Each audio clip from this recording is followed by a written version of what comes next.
너희도 서로 받으라. 너희도 서로 받으라는 말씀으로 오늘 새벽 말씀 나누겠습니다. 먼저 우리 로마서 쭉 이제 해왔고 마지막 거의 다 하는데요. 잠깐 리뷰 돌아보면요. 로마서 1장에서 11장까지는 교리편입니다. 그래서 이신칭의 교리를 쭉 설명해 왔습니다. 가장 잘 나타난 부분이 3장 21절 22절인데요. 이제는 율법에 하나님의 한 의가 나타났으니 율법과 선지자들에게 증거를 받은 것이라. 곧 예수 그리스도를 믿음으로 말미암아 모든 민자에게 미치는 하나님의 의인이 차별이 없느니라 하고 말씀하시는 이신칭입니다.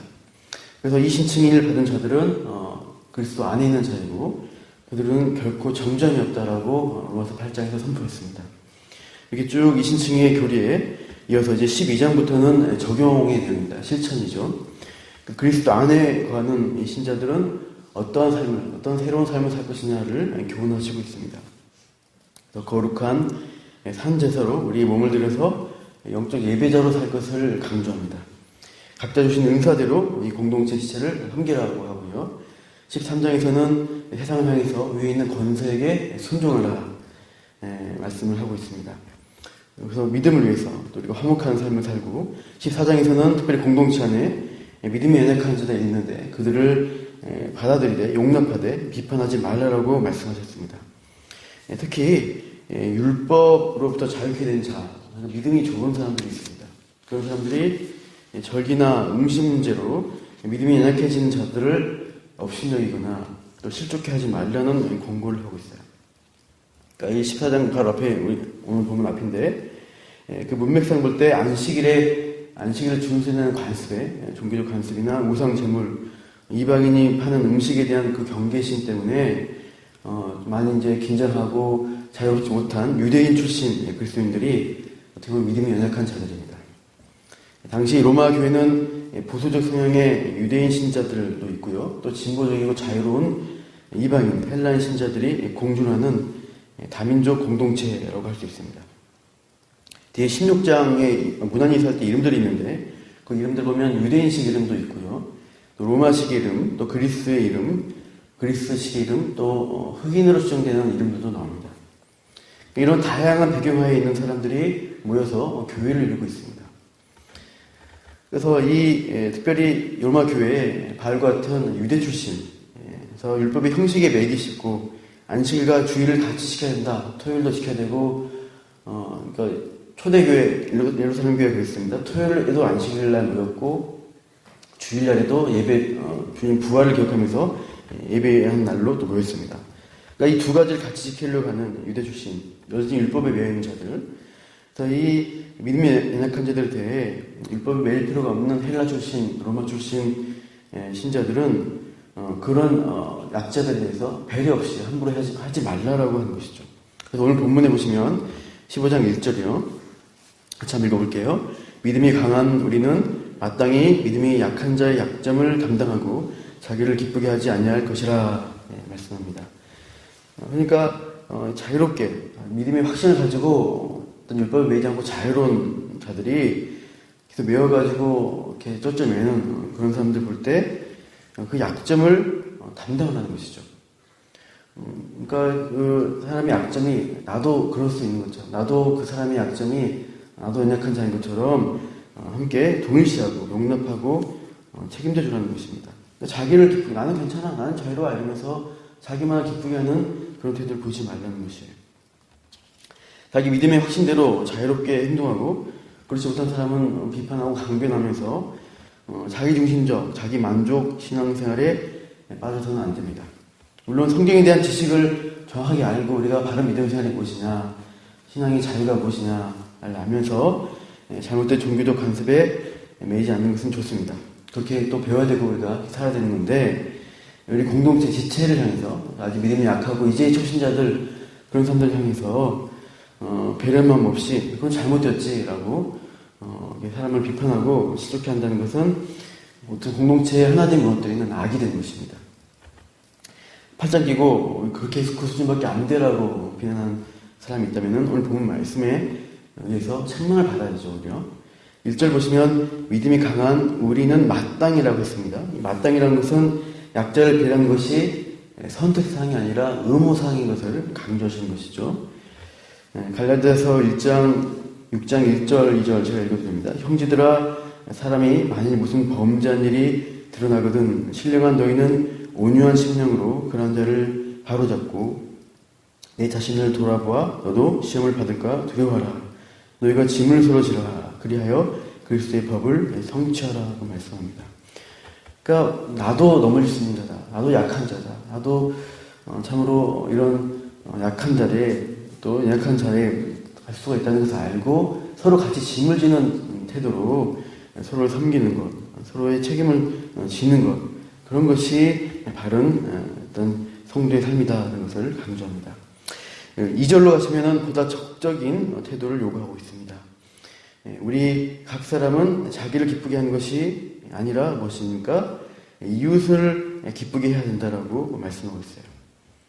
그러니까 맹목적으로 사람을 위한, 사람을 기쁘게 하는 신앙생활이 아니라 하나님을 기쁘게 하기 위해서 하나님이 받으신 그 형제를 배려하고 그의 믿음을 우리가 세워주는데 도움을 주는 신앙생활을 할 것을 요구합니다.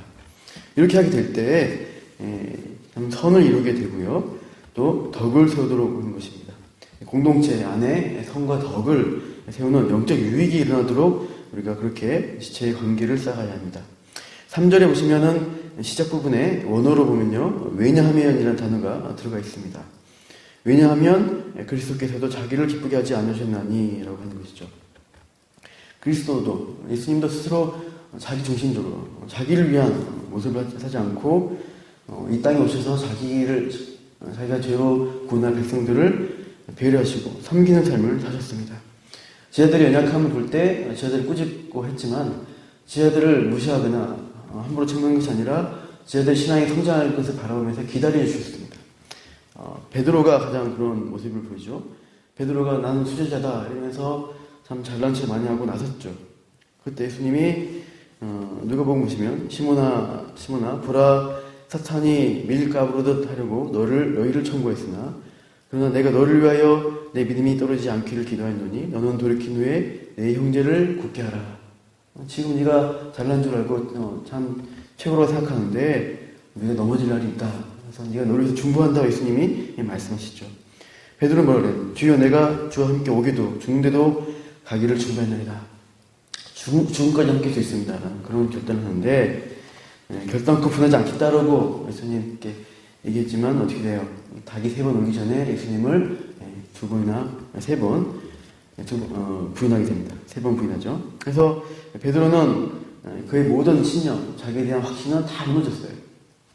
호언장담했는데 자신도 다른 이와 같은 배신의 행위들을 했다는 거예요. 부끄러워서 예수님이 부활하신 다음에 베드로는 어떻게 해요? 사역할 힘을 잃었습니다. 그래서 부활하신 예수님 만났음에도 그냥 갈릴리로 돌아가서 고기 잡겠다고 있는 것이죠.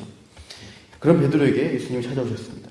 갈릴리 호숫가에서 베드로를 만나주시면서 요한의 아들 시몬아 네가 나를 사랑하느냐라고 3번의 내 양을 먹이라고 3번의 고면을 말씀하시면서 베드로를 다시 일으켜 주십니다. 예수님이 이렇게 한 제자를 품으실 때 인내로 기다리고 참아주셔서 위로와 격려를 해주시면서 너보다 약한 자들을 네가 섬겨야 된다. 교회 지체들을 네가 일으켜야 된다라고 양을 치라고 말씀하신 것이죠.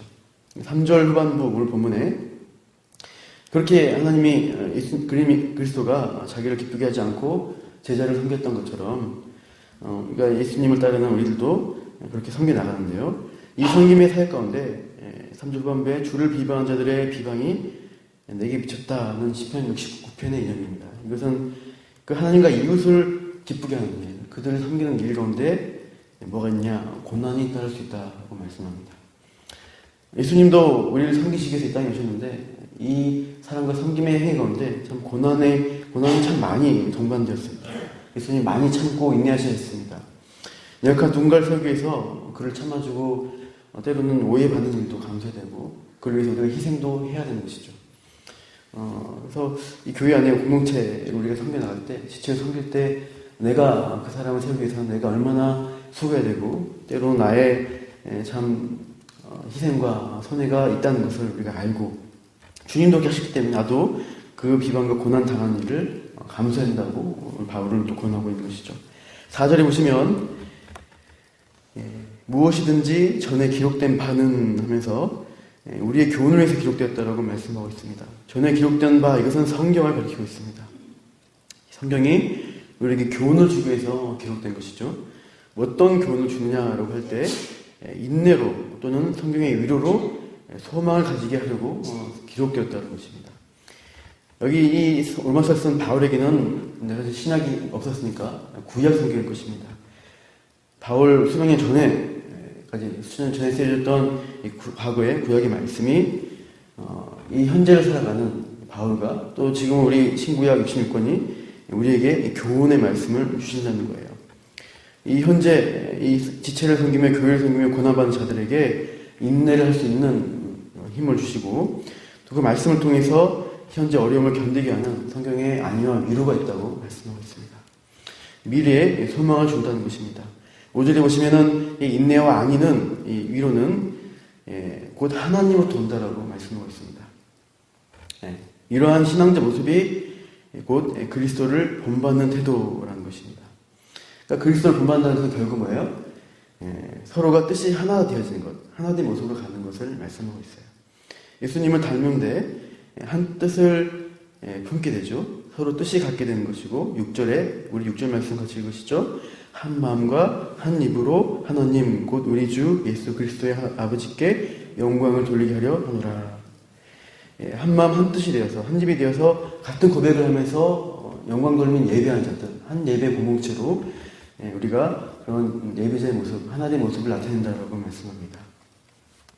그러니까 우리에게 요구하신 것은 성경 말씀을 통해서 우리가 순종하려고 할 때 참으로 지체가 서로 나눠지고 서로 분쟁하고 비난하는 것이 아니라 서로 용납하면서 하나 되어서 그 하나된 입술로 한 하나님을 영광스럽게 예배하는 그런 모습으로 열매가 드러나는 것, 이것을 바울 사도가 요구하고 있습니다.